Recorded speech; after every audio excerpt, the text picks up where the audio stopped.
Ramesh correct టైంకి వచ్చావురా. ఒకడు నా తప్పు లేకున్నా గానీ నన్ను కొట్టినారా. వాడిని ఎలాగైనా ఇక్కడ కొట్టాలిరా. సరే బండికి మామ.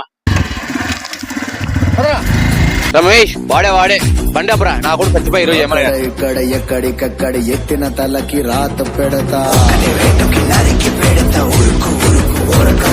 దెబ్బకి అబ్బని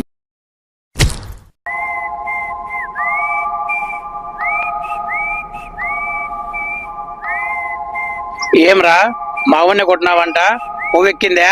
మావనే కొడతావా నా కొడక? రే అట్లా కాదు కొట్టేది, కత్తి ఇక్కడి. ఇప్పుడేనా కొడక నా మీద ఇప్పుడేనా కొడక. ఏది మామూడు ఎంత కొట్టినాడు, కదడం లేదు మెదడం లేదు వాడు. అవును మామ, వీని చూసి తేడాగా మాత్రం ఉన్నాడు. పదం మామ. పదం మామ.